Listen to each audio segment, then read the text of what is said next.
Kaki luka terpijak paku, duduk bersila di ruang tamu. Hajat berkongsi bicara buku, seronoknya membaca jambatan ilmu. Assalamualaikum warahmatullahi wabarakatuh. Nama saya Dia Ariana binti Muhammad Rozlan. Saya berumur 11 tahun dan bersekolah di Sekolah Kebangsaan Bandar Dungun, Dungun, Terengganu.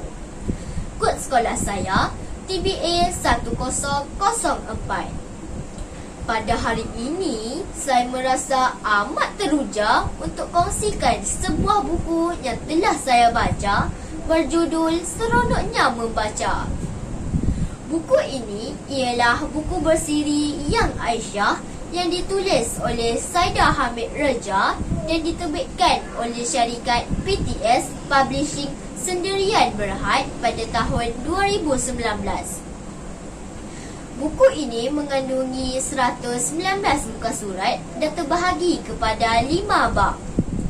Buku ini sesuai untuk kanak-kanak yang berumur 7 hingga 12 tahun kerana jalan cerita yang ringkas dan mudah difahami.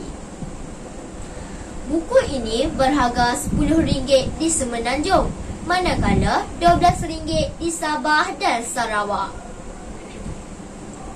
Watak utama cerita ini ialah Aisyah Sofia.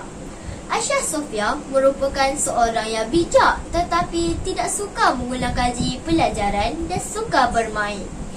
Dia suka bertanya tetapi tidak suka membaca. Cerita bermula apabila Aisyah Sofia telah bermimpi mendengar suara yang menyuruhnya supaya rajin membaca. Sejak peristiwa itu, Aisyah Sofia mula menanam minat supaya rajin membaca buku.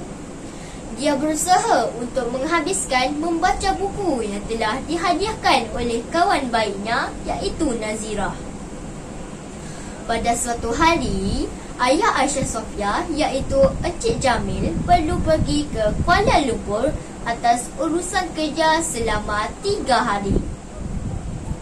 Encik Jamil telah mengajak seluruh ahli keluarganya turut serta ke Kuala Lumpur. Di sana, Encik Jamil telah mengajak Aisyah Sofia dan kakaknya Azirah pergi ke Pesta Buku Antarabangsa. Aisyah Sofia merasa sangat gembira melihat buku-buku yang disusun. Selain itu, terdapat juga banyak gerai-gerai yang mempamerkan pelbagai barangan. Aisyah Sofia merasa sangat kagum melihat pesta buku sebegitu dapat menarik minat orang ramai untuk datang tidak kira pelbagai peringkat usia. Ada yang datang bersama keluarga, ada juga yang mengikuti rombongan sekolah. Macam-macam perkara menarik berlaku di pesta buku itu. Contohnya, buku dijual dengan potongan harga menarik, pelancaran buku baru, persembahan selebriti dan sesi bertemu penulis-penulis tersohor. Aisyah Sofia merasa sangat gembira kerana dapat berjumpa dengan penulis-penulis tersohor sekaligus dapat bergambar dengan mereka. Betapa bertuahnya dirinya. Aisyah Sofia telah membeli siri novel kanak-kanak Islam dan beberapa buah buku yang lain sebagai cenderahati kepada kawan-kawannya iaitu Amirah, Ali dan Abu. Dia ingin mengajak kawan-kawannya agar menanam minat supaya rajin membaca buku. Minat Aisyah Sofia semakin membuak-buak selepas pergi ke Pesta Buku Antarabangsa. Dia berjanji akan membaca lebih banyak buku untuk menambahkan lagi pengetahuannya. Aisyah Sofia tidak mahu lagi membuang masa dengan perkara-perkara yang tidak berfaedah, tetapi akan diisi dengan membaca buku.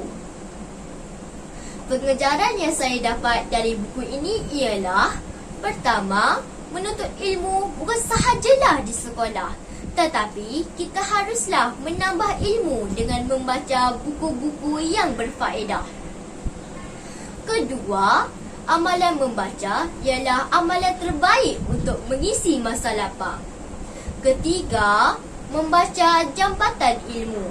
Dengan pembacaan yang meluas, kita akan berfikiran lebih terbuka dalam menilai setiap aspek dalam kehidupan. Akhir sekali, saya ingin katakan bahawa buku ini sangat menarik dari segi jalan cerita dan mudah difahami. Selain lukisan karikatur yang membuat saya lebih memahami situasi dengan jelas, saya mengambil masa 2 hari sahaja untuk menghabiskan buku ini kerana saya sangat teruja dengan jalan ceritanya. Sekian, terima kasih.